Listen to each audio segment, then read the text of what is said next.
Okay, in this video I'm continuing the discussion of Chapter 3, which is control cards.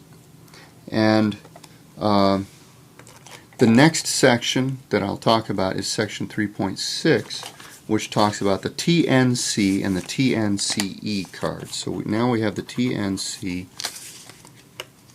and the TNCE cards added to our list. Okay? And look at the list of functions that it supports. G.23, 29, 11, 30, 27, 24, 25, 16, 28, lots of indicators, and then turning the page, also G.31 and G.32. Okay? So, adding to my list. So you can see the new generation of cards supports a whole lot more functionality than the old generation. Okay, so this is, I hope, some useful information on how to read these documents. And let's see, what are those new types of functionality in these documents. G.23 is the same one, communication controller cards. 29 is now new. 29 was not in the old cards, so we don't have the optical service channel in the old cards, but we do in the new. G.11 was in the old cards, timing synchronization, that's very fundamental. G.30 was not in the old cards, multi-shelf management, although G.30 must have been added to the 2+.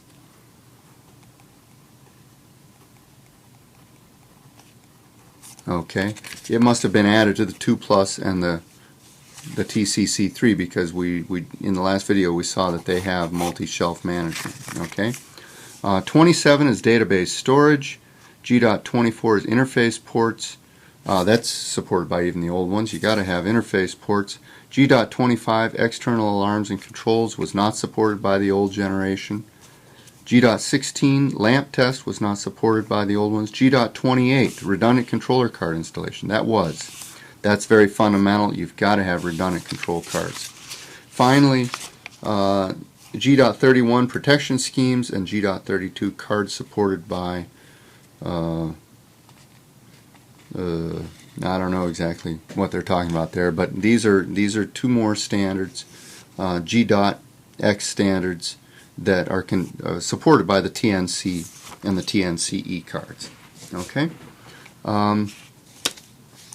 And wow, 3.6.3 is related procedures for these cards. Every one of these procedures is another document on top of our 1700-page document that we're in that shows, I'm sorry, a lot of these, some of these are in separate documents, some of them are referenced on the pages here for Chapter 14 or 16 or 24 later in this document. Okay? Next is Section 3.7, the TSC and the TSCE cards. TSC and TSCE cards. Okay? Notice that the TNC cards and the TNCE cards, I believe, are for the M2 and the M6 only. And same thing with the TSC and the TSCE cards. They're only for the M2 and the M6 subtended shelves. Okay? And then, so these now, it says here, these cards combine multiple functions of cards such as the TCC2+, the ISC, the AIC cards. And in fact, if you turn the page and go down, it says that you can upgrade the TSC or TSCE to the TNC or TNCE card. In other words, the TNCE is a little bit more than the TSCE. What's missing? Well, let's look at the list of standards that the TSCE cards support. The TSCE cards here it is, 3.7.2. The TSCE cards are doing G.23, 11, 30, 27, 24, 25. It's all the same list except for G.29 was missing. Okay, so that's why they say that the SCs can be upgraded to the NCs. The TSCs can be upgraded to the TNCs because they don't have 29. Okay? They have all the same other functionality. What is 29 again? Let's go back. 29 is that optical service channel. Okay?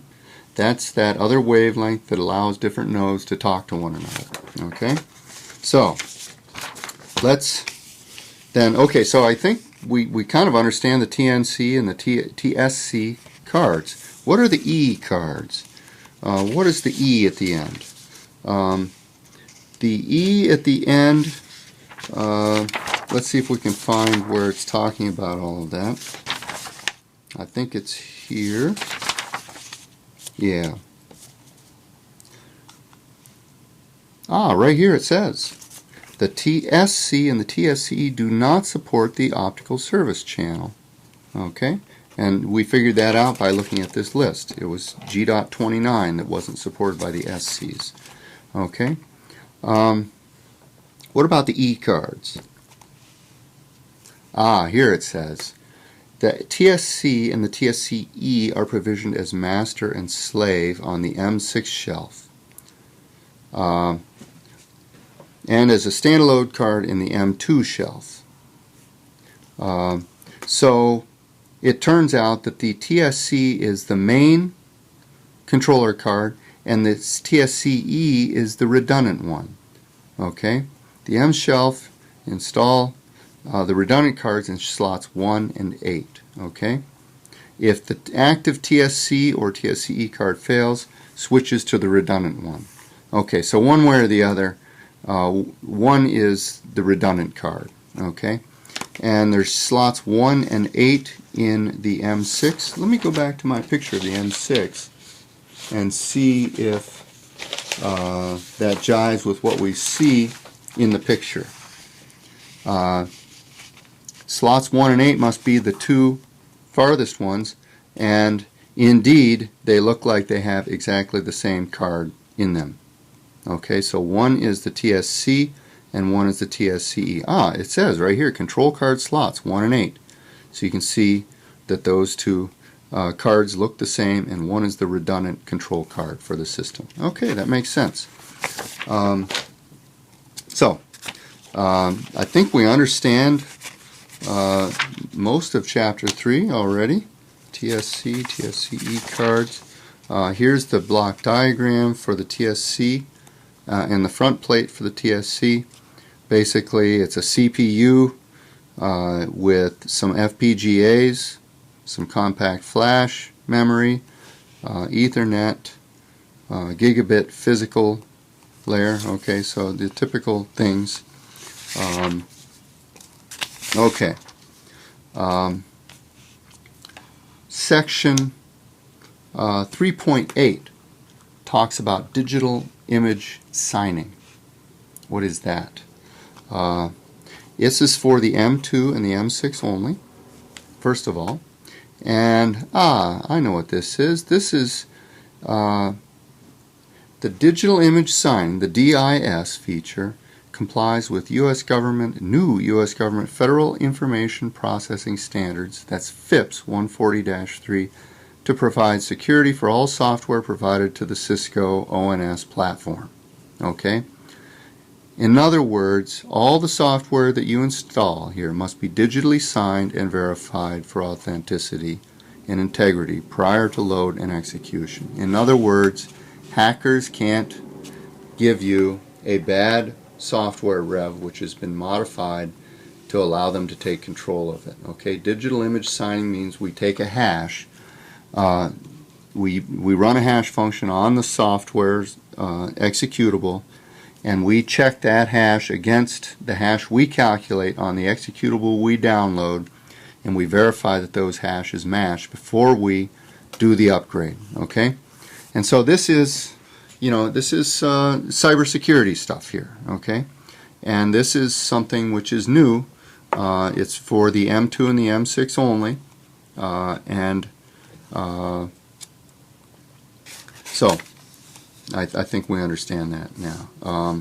And so that works. Section 3.9 is the AICI card. It's for the old platform only.